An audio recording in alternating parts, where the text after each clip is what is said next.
मोहब्बत का है जुनून, किसी को अदावत का है जुनून, कोई मुफलिसी का मारा हुआ, किसी को दौलत का है जुनून। जुनून जुनून जुनून जुनून जुनून जुनून जुनून।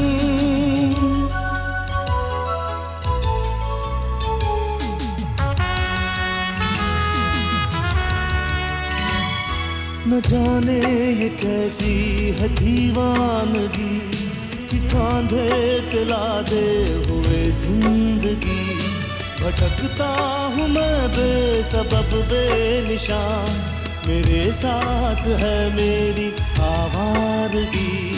कहाँ दिल जले को सुकून चाहिए, जुनून के लिए बस जुनून चाहिए, जुनून के लिए बस जुनून चाहिए। जुनून जुनून जुनून जुनून जुनून जुनून जुनून। अरे क्या हुआ? कौन था जिसके पीछे कुत्ते पड़ गए थे? बड़ी मुश्किल से बचे मेम साहब। चाचा जी न जाने फाटक के पास क्या लेने आए थे, सामने वाले के कुत्ते खुले थे, बस टूट पड़े उनके ऊपर। और वो देखिए सामने बैठे हुए। कौन चाचा जी? वो अपने मनमोहन चाचा जी।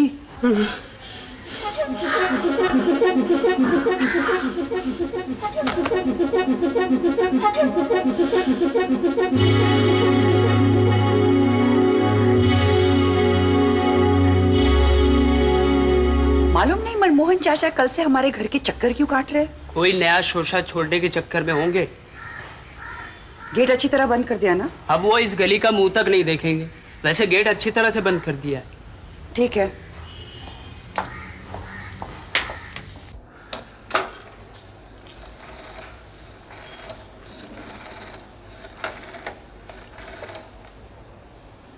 हेलो, मैं मिसेस धनराज बोल रही हूँ। साहब को फोन देना। हाँ सुनो, आज फिर चाचा मनमोहन हमारे घर के चक्कर काट रहा था। किस वक्त? अभी? वो चाहता क्या है? उसके इस तरह रोज हमारे घर के चक्कर काटने का जरूर कोई मकसद होगा, नहीं तो वो खामखा वक्त बर्बाद करने वाला आदमी नहीं। ये तो खैर हुई कि सामने वालों की डूबुमन उसके पीछे पड़ गए। काट खाया? चलो शायद अब ऐसी हमाकत ना करे, लेकिन वो करने क्या आया था?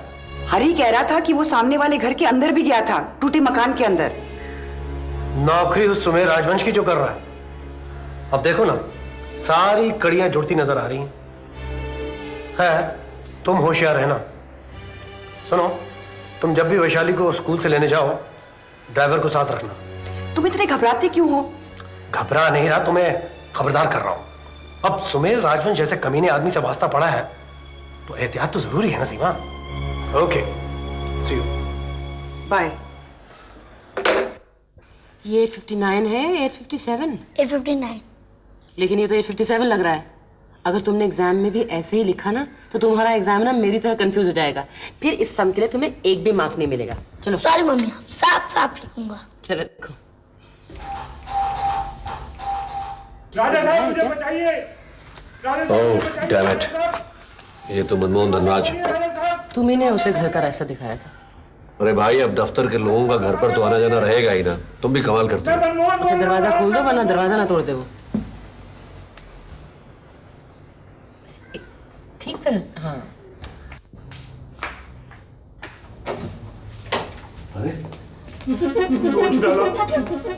नोच डाला राजा साहब, मनमोहन ने की ये हालत कर दी। मनमोहन जी, ये क्या हुआ? कहा था इस बुड्ढे पे रहम खाइए, उस शेरों के डन में मुझे मत भेजिए, लेकिन आपने मेरी एक नहीं सुनी। हे भगवान, अब क्या होगा? लेकिन ये सब हुआ कैसे? आपका हुक्म बजा ला रहा था। चलते चलते धूप में प्यास लगी, सोचा कहीं से 2 घूंट पानी मिल जाए। ऊपर नजर उठाई तो सीधा धनराज विला पर। फिर जमीन ने आवाज दी कि तूने जिस घर में कदम ना रखने की कसम खाई है वहां तू पानी पीने जाएगा। नहीं नहीं, तो मैंने सामने वाले घर में जाके दरवाजा खटखटाया। दरवाजा खुलते ही 2 चीते की तरह काले कुत्ते मेरे ऊपर झपट पड़े राजा साहब, और मेरी ये हालत कर दी। मुझे बचा लीजिए राजा साहब, मुझे बचा लीजिए। मनमोहन जी, हाँ जी, आपका इतना बुरा हाल, ये कैसे? कुत्तों ने घाट खाया रानी साहिबा। 14 टीके लगेंगे, वो भी पेट में। आप ये रुपए रख हाँ लीजिए जी, और फौरन डॉक्टर के पास जाके अपनी ड्रेसिंग करवाइए। हाँ जी। कुछ ज्यादा जख्म नहीं है, सिर्फ 2-4 खरोंचे आई हैं। और कल आप दफ्तर आइए, वहीं बैठ के बात करते हैं। हाँ जी। राजा साहब, आप मुझे सड़क पे फिकवा दीजिए, कैद में डलवा दीजिए, लेकिन वापस दोबारा वहां मत भिजवाइए। ठीक है, अब आपको वहां नहीं भेजेंगे। हाँ जी, वैसे कल से वहां काम शुरू होने वाला है। हाँ जी, सुपरविजन के लिए किसी और को भिजवा देंगे। हाँ जी। मैं कल खुद ही एक चक्कर लगा लेता हूँ। अच्छा जी। इस नन्ही सी जान पर कितनी मुसीबतें आ रही हैं। ठीक है, मुसीबतें नहीं आएंगी। चलो। थैंक यू राजा साहब, थैंक यू रानी साहिबा। ये ऐसी कौन सी जगह गए थे जहाँ इन्हें कुत्तों ने खा लिया? धनराज विला के सामने कहीं गए थे। इतने बुजुर्ग आदमी हैं, इन्हें वहां भेजने की क्या जरूरत है? अरे अब कुछ ना कुछ काम तो करना ही पड़ेगा, वरना क्या बैठे बैठे मुफ्त की रोटियां तोड़ेगा। मैं तुम्हें जानती नहीं। तुम चाहते हो कि आहिस्ता आहिस्ता आदित्य धनराज को ये पता चल जाए कि ये सब तुम करवा रहे हो। तुम। एग्जैक्टली। मैंने उस रईसजादे की रातों की नींद तो हराम कर दी है, मगर इससे आगे भी अब तुम देखती जाओ। ओहो बेटा, अब 2 मिनट के लिए इस अखबार को बख्श दो और नाश्ता करो इत्मीनान से। माँ, तू इतने मजेदार पराठे कैसे पका लेती है? जब बहू अपने हाथ से बना के खिलाएगी ना, तो माँ के हाथ के सारे पकवान भूल जाएगा तू। ये जब पकाएगी तब की तब देखी जाएगी। वैसे मालूम नहीं ये क्या क्या पका लेती है।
बेचारी औरत को क्या क्या झेलना पड़ता है। नील बेटा, ये बहू आजकल इतनी चुप चुप क्यों रहती है?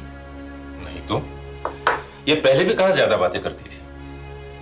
इसका तो नेचर ही ऐसा है। नहीं, ये बात नहीं है। पहले फिर भी कुछ तो बोलती चालती थी, अब तो बिल्कुल ही बात नहीं करती। माँ, तुम यूं ही परेशान हो। तू बैठा रह, मैं देखती हूँ।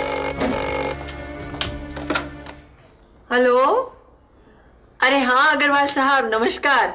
आज बड़े दिन के बाद फोन किया। चलिए, हमारी ना सही, बिटिया की भी याद नहीं आती आपको? अरे नहीं बहन जी, नहीं, अब मुझे कोई फिक्र नहीं। आप जैसी माँ मिनी को मिली है, अब चिंता किस बात की। आपके प्यार ने तो उसे अपने डैडी को भी भुला दिया है। एक बार भी फोन नहीं किया उसने। अच्छा बहन जी, नील कैसा है? जी हाँ, बिल्कुल ठीक है, यही है। लीजिए, आप उससे बात कीजिए, तब तक मैं बिटिया को बुलाती हूँ। हेलो, गुड मॉर्निंग अग्रवाल साहब। बिटिया, तुम्हारे डैडी का फोन है। नहीं, ऐसी कोई बात नहीं है, वक्त ही नहीं मिला। जरूर आएंगे। हाँ, लीजिए, मिनी से बात कीजिए। हेलो डैड, कैसे हो? ठीक हूं, बहुत खुश हूं। आप खुश हैं ना, तो सब ठीक है। बेटे, किसी दिन नील और बहन जी को लेकर हमारे पास भी आ जाना चाहिए ना। अरे अपने मायके को कोई एकदम इस तरह थोड़े ही भुला देता है। आ जाएंगे, जल्द ही आ जाएंगे। हाँ, ये घर देर से आते हैं ना, इसलिए आएंगे। ठीक है, आप मम्मी से ही बात कर लीजिए। बाय।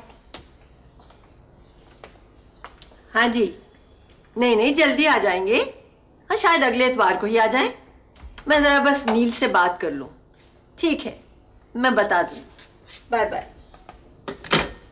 नील बेटा, मेरे दिमाग पे एक बोझ सा है। मुझे लगता है कि अग्रवाल साहब को हमें अब और अंधेरे में नहीं रखना चाहिए। मेरा तो जी चाह रहा था कि आज ही फोन पे उन्हें खुशखबरी सुना दूं, पर फिर सोचा नहीं, तुम दोनों से पूछ लूं। मिनी से पूछ लेते हैं, जब वो कहे अग्रवाल साहब के पास चलते हैं। ठीक है, मैं चलता हूँ। अच्छा जाओ।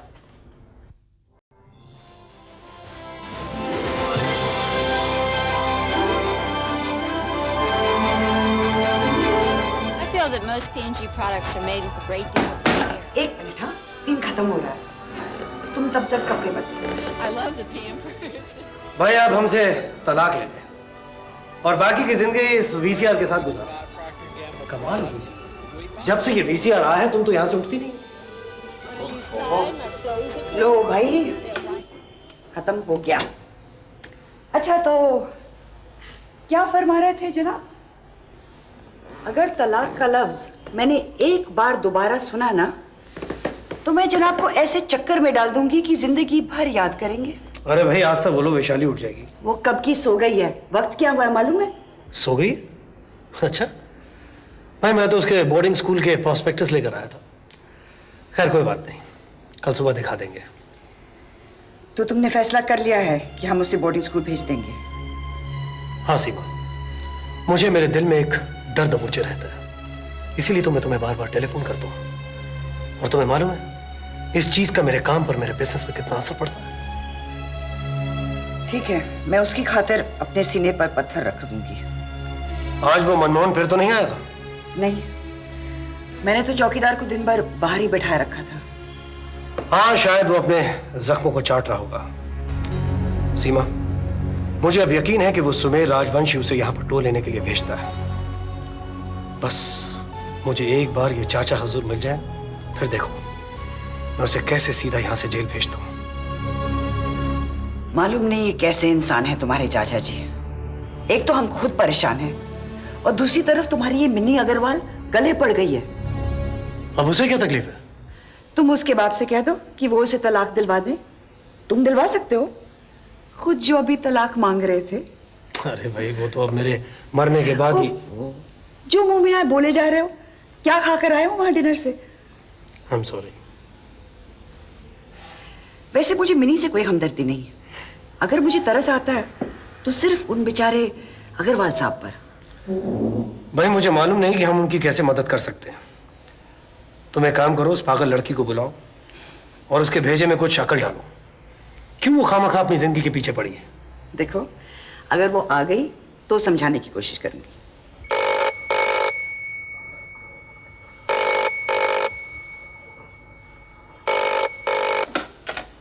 Hello, that's right.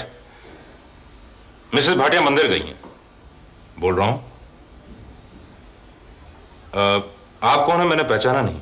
Mister Bhatia, मैं डॉक्टर स्नेहलता महाजन बोल रही हूँ। जी मुझे मालूम है डॉक्टर महाजन, वो कुछ दिन पहले ही आपके पास आए थे। मेरी वाइफ आपके पास परसों फिर आई थी, अकेली। नहीं, उससे तो मुझे कुछ नहीं बताया। कल के लिए अपॉइंटमेंट भी ली है। अच्छा, आप मुझसे कुछ जरूरी बातें करना चाहती हैं? Is everything okay? हाँ हाँ, सब ठीक है। मिस्टर भाटिया, आज 4 बजे आप मेरी क्लिनिक में आ सकते हैं? हाँ, नहीं इस वक्त नहीं, अभी 1-2 सिजेरियन केसेस निपटाने हैं। ठीक है, मैं 4 बजे आ जाऊंगा।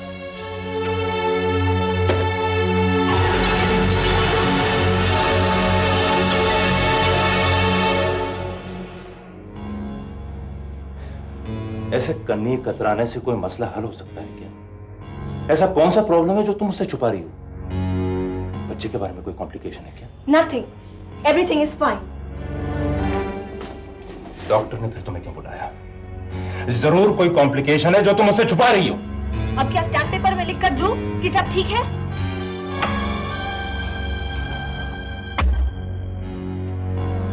मिनी, इस तरह तुम मेरा रहा सहा भरोसा भी खो दोगी, सुन रही हो? मेरी जवाब क्यों नहीं देती? Open the door, damn it! ठीक है, जो जी में आए करो। डॉक्टर को मिलकर पता लगा। तू जाओ, मना कौन कर रहा है?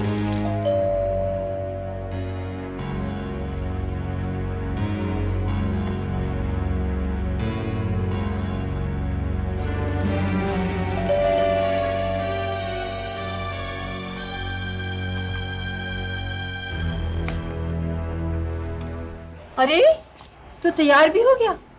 वो सामने वाली सुमन बहुत बीमार है, मंदिर से आते वक्त जरा उसे देखने चली गई थी, इसीलिए देरी हो गई। तू 2 मिनट बैठ, मैं अभी नाश्ता बना के लाई। माँ, मैं तुम्हें बोलना भूल गया, मुझे एक क्लाइंट ने नाश्ते पे बुलाया। अच्छा तो फिर जा। आशीर्वाद दो माँ, आज मेरे एक बहुत बड़े मुकदमे का फैसला है। जीता रहे, मेरा तो आशीर्वाद बेटे हर वक्त तेरे साथ है। ये ले प्रसाद, भगवान तुझे कामयाब करे। जा।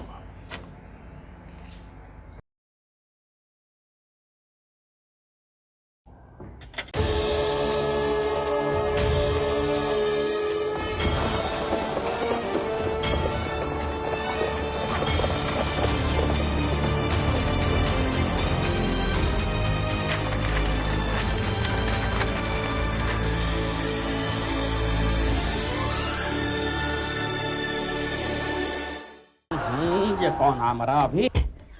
कौन है? अरे सुनिए, देखिए कौन।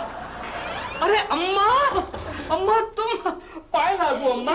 जीता रहे इस तरह अचानक? अरे अम्मा तो अचानक ही आवत है और अचानक ही जात है। बहू कहाँ है? लेकिन अम्मा यानी कि इस तरह मतलब कि हाँ यानी कि बाय मतलब बहुत। अरे गांव के सरकारी डॉक्टर ने कहा हाँ बम्बई जाके दिल का चेक इन करा लो। चेक इन नहीं अम्मा, चेकअप। अरे तो हम करेंगे ना तुम्हारा चेकअप। कोई अच्छा डॉक्टर नहीं है का? अरे अम्मा कमाल हो गई। हमने इस मसले पर बहुत गौर किया और जो पहलू अब सामने आए हैं इस पर कभी ध्यान ही नहीं दिया। लेकिन हकीकत यह है कि धनराज वालों की फैक्ट्री और हमारे शॉपिंग कॉम्प्लेक्स की बुनियाद के बीच का फासला 75 फुट है, जबकि कानून के मुताबिक यही फासला 50 फुट होना चाहिए। यह सब सही है। अब जो कोई रात को आके आपकी दीवार तोड़ देता है तो इसमें कानून क्या कर सकता है? दरअसल ये सारा मामला फौजदारी का है। This is a criminal case और इसीलिए मिस्टर भाटिया हमने आपको यहां बुलाया है।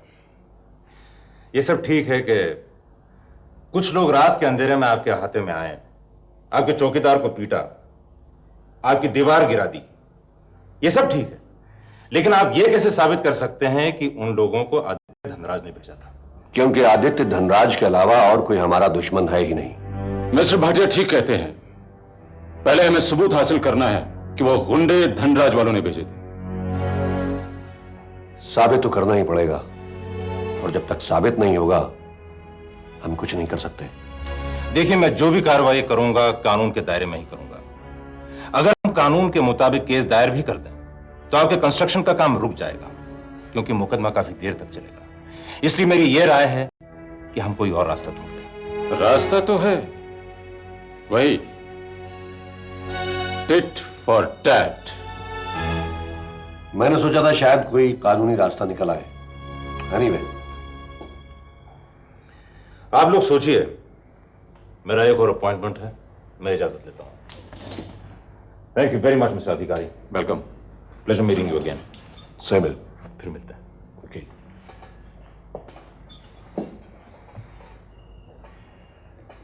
ये मिस्टर भाटिया बहुत तरक्की करेगा, बहुत। तुम इससे पहले मिले थे? हाँ, बस एक बार, यूं ही सरसरी तौर पे, इसकी शादी में। अरे हाँ हाँ, कह रहा था। अधिकारी साहब, अब क्या करें? केशव कलसी, बस इस मसले का वही एक हल है। अरे हाँ, कल आदित्य धनराज का फोन आया था। उसे अभी भी शक है कि उसके आसपास के मकान तुमने खरीदे हैं। वैसे बाय द वे, ये मनमोहन उधर क्या करने जाता है? मनमोहन? वो भला वहां क्यों जाएगा?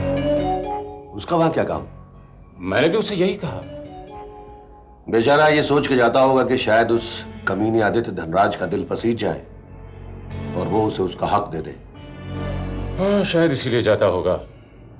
खैर, उसे जाने दो, अपनी फिक्र करो। मैं केशव कलसी से बात करता हूं। लेकिन उसे कहना कि मारा मारी न करे, थोड़ा टैक्ट इस्तेमाल करे। जी। Good afternoon doctor. Good afternoon, बैठिए। Thank you. मिस्टर भाटिया, परसों आपकी मिसेस आई थी मेरे पास। उन्हें शायद कुछ प्रॉब्लम है। मैंने उनसे कहा था कि आपसे डिस्कस करके वो आपको लेकर मेरे पास आए। बात हुई उनसे कुछ? जी नहीं। हाँ, मुझे शक हुआ था, इसीलिए मैंने आपको टेलीफोन किया था। जब आप लोग नहीं आए तो मैं कुछ घबरा सी गई। सोचने लगी कहीं कोई गलती न कर बैठे। बात क्या है डॉक्टर? वो अबॉर्शन करवाना चाहती हैं। वो नहीं चाहते कि उसे बच्चा हो। तो वो इसीलिए आपके पास आई थी? जी, कहने लगी उनके फादर बीमार रहते हैं और वो अकेले होटल का काम संभालती हैं, इसलिए बच्चे की देखभाल कर नहीं सकती। क्या वो ठीक कहती हैं? जहां तक उनके फादर के बीमार रहने की बात है और होटल संभालने की बात है, वो ठीक कह रही है। लेकिन जहां तक बच्चे को संभालने की बात है, वो खामखा परेशान हुई। तो उन्हें दिलासा दीजिए। मुझे यकीन है कि यह डिलीवरी नॉर्मल होगी। उन्हें घबराने की कोई जरूरत नहीं है। लेकिन अक्सर देखती हूँ कि पहली प्रेगनेंसी में औरतें घबरा जाती हैं। प्रेगनेंसी कितने वक्त की है? पूरे 2 महीने की। थैंक्स। उसके साथ ये प्रॉब्लम बहुत ही प्यार से डिस्कस कीजिए। बहुत ही परेशान लग रही थी वो। ऐसी हालत में अक्सर औरतें गलत डॉक्टरों के पास अबॉर्शन के लिए चली जाती हैं। आपने इस केस में इतनी दिलचस्पी ली, इसके लिए बहुत बहुत शुक्रिया। मैं आपकी मम्मी को काफी दिनों से जानती हूँ, इसीलिए कुछ ज्यादा ही परेशान हो गई थी मैं। मेहरबानी करके उन्हें यह ना बताइए कि उनकी बहू अबॉर्शन के लिए आई थी। उनका दिल बहुत कमजोर है। मैं जानती हूँ, आप बेफिक्र रहिए। कैसे बेफिक्र रहूं नील बेटे? आज दिन भर वो कमरे से बाहर नहीं निकली, ना कुछ खाया ना पिया। जब पूछा तो एक ही जवाब, मन नहीं करता। मैं डॉक्टर से मिलकर आ रहा हूं मां। उसने कहा सारे टेस्ट ठीक हैं, घबराने की कोई बात नहीं। तुम जरूर मुझसे कुछ छुपा रहे हो। पहले वो डॉक्टर के पास अकेली गई, फिर तुम गए। तुम आखिर मुझे बता क्यों नहीं देते कि बात क्या है? ओफो मां, तुम कितनी वहमी हो। तुम डॉक्टर स्नेहलता को अच्छी तरह जानती हो, उसी से पूछ लो। अब रात बहुत हो गई है, तुम इत्मीनान से जाके सो जाओ। Don't worry.